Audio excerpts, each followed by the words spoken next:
Genesis chapter 30. When Rachel saw that she bore Jacob no children, Rachel envied her sister. She said to Jacob, "Give me children, or else I will die." Jacob's anger burned against Rachel, and he said, "Am I in God's place, who has withheld from you the fruit of the womb?" She said, "Behold my maid Bilhah. Go into her, that she may bear on my knees, and I also may obtain children by her." She gave him Bilhah her servant as wife, and Jacob went in to her.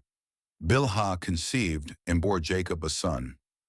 Rachel said, "God has judged me and has also heard my voice, and has given me a son." Therefore she called his name Dan. Bilhah, Rachel's servant, conceived again, and bore Jacob a second son. Rachel said, "I have wrestled with my sister with mighty wrestlings, and have prevailed." She named him Naphtali. When Leah saw that she had finished bearing, she took Zilpah, her servant, and gave her to Jacob as a wife. Zilpah, Leah's servant, bore Jacob a son. Leah said, "How fortunate!" She named him Gad. Zilpah, Leah's servant, bore Jacob a second son. Leah said, "Happy am I, for the daughters will call me happy." She named him Asher. Reuben went in the days of wheat harvest and found mandrakes in the field and brought them to his mother Leah. Then Rachel said to Leah, "Please give me some of your son's mandrakes." Leah said to her, "Is it a small matter that you have taken away my husband? Would you take away my son's mandrakes also?"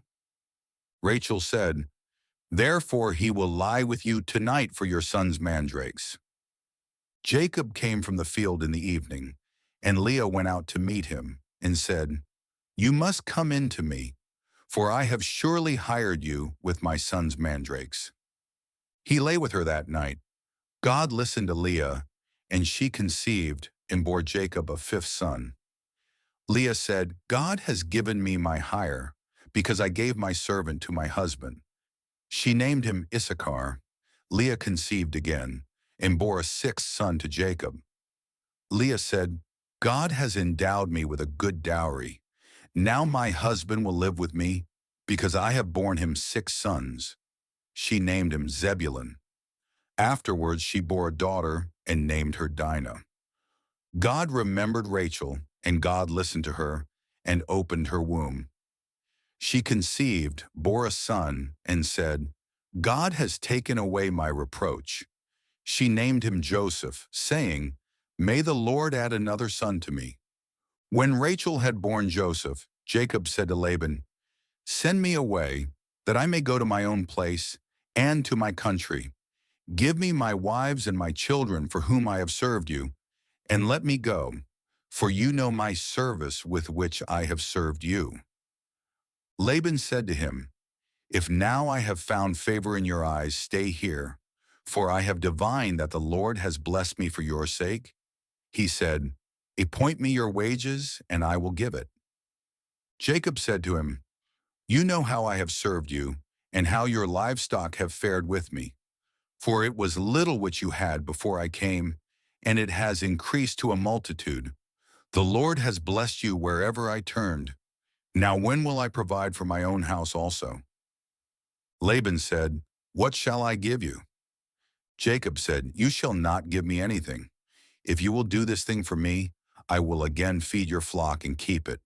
I will pass through all your flock today, removing from there every speckled and spotted one, and every black one among the sheep, and the spotted and speckled among the goats. This will be my hire. So my righteousness will answer for me hereafter, when you come concerning my hire that is before you. Every one that is not speckled and spotted among the goats, and black among the sheep, that might be with me, will be considered stolen." Laban said, "Behold, let it be according to your word." That day he removed the male goats that were streaked and spotted, and all the female goats that were speckled and spotted, every one that had white in it, and all the black ones among the sheep, and gave them into the hand of his sons.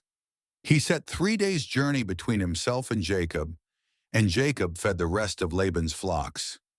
Jacob took to himself rods of fresh poplar, almond, and plane tree, peeled white streaks in them, and made the white appear which was in the rods.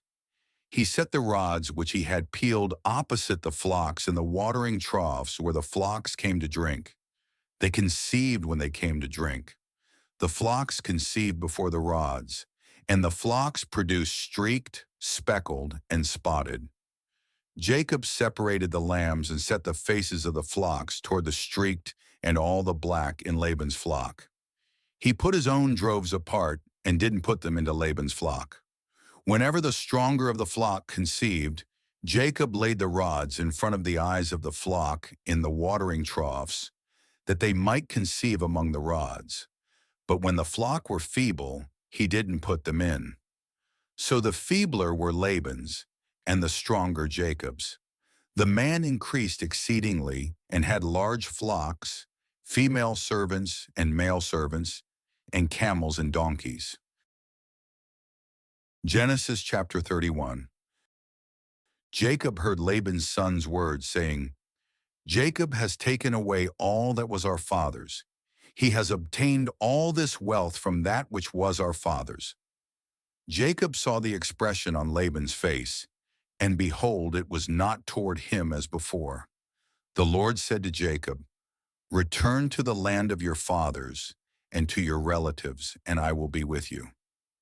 Jacob sent and called Rachel and Leah to the field to his flock, and said to them, I see the expression on your father's face, that it is not toward me as before, but the God of my father has been with me.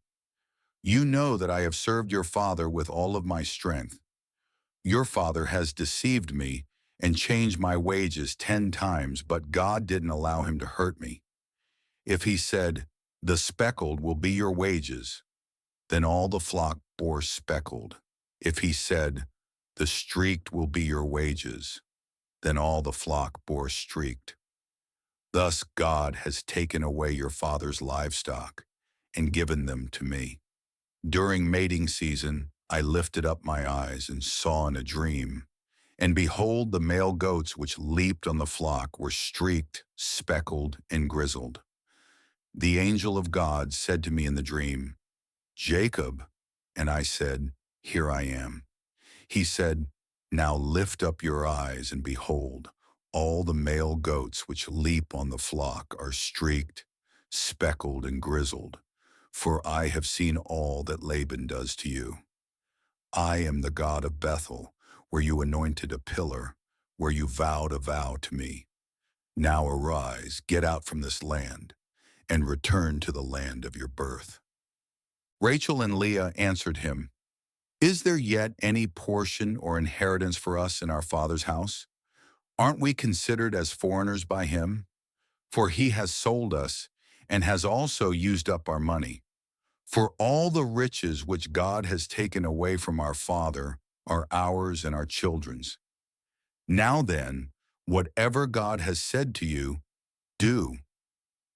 Then Jacob rose up and set his sons and his wives on the camels, and he took away all his livestock and all his possessions which he had gathered, including the livestock which he had gained in Paddan Aram, to go to Isaac his father to the land of Canaan.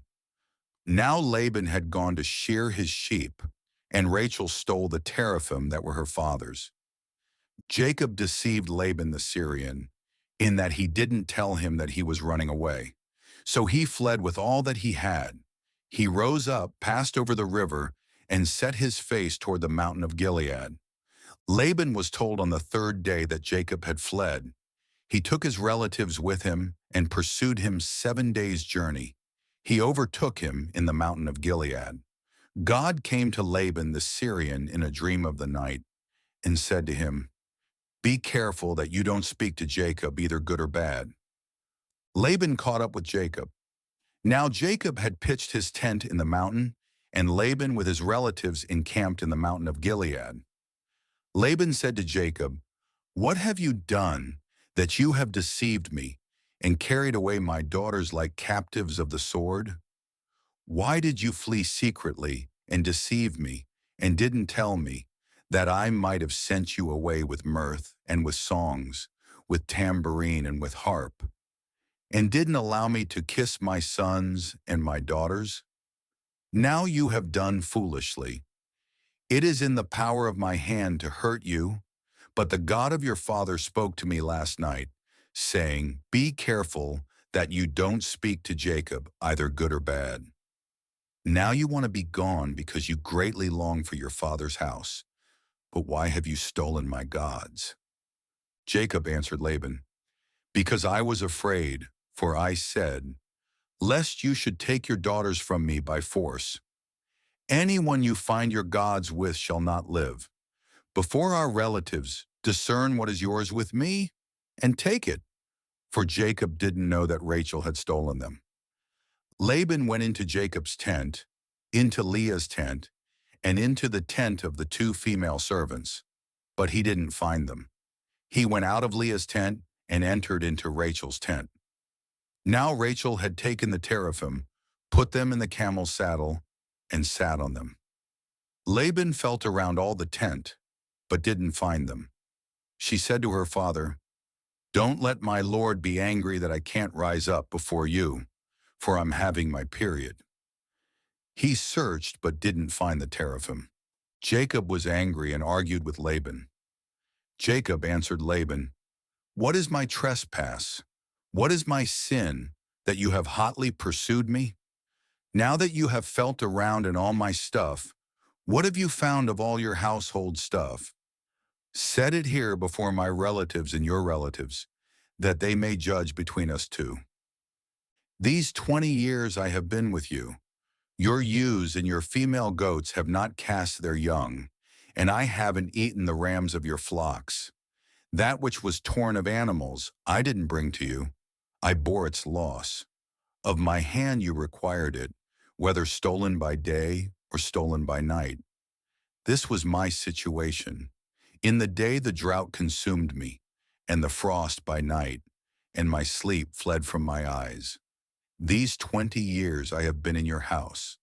I served you 14 years for your two daughters, and 6 years for your flock, and you have changed my wages 10 times. Unless the God of my father, the God of Abraham, and the fear of Isaac had been with me, surely now you would have sent me away empty. God has seen my affliction and the labor of my hands, and rebuked you last night. Laban answered Jacob, the daughters are my daughters, the children are my children, the flocks are my flocks, and all that you see is mine. What can I do today to these my daughters, or to their children whom they have borne? Now come, let's make a covenant, you and I. Let it be for a witness between me and you. Jacob took a stone and set it up for a pillar. Jacob said to his relatives, gather stones. They took stones and made a heap. They ate there by the heap. Laban called it Jegar-Sahadutha, but Jacob called it Galeed. Laban said, this heap is witness between me and you today. Therefore it was named Galeed and Mizpah, for he said, the Lord watch between me and you, when we are absent one from another. If you afflict my daughters, or if you take wives in addition to my daughters, no man is with us. Behold, God is witness between me and you. Laban said to Jacob, see this heap and see the pillar which I have set between me and you.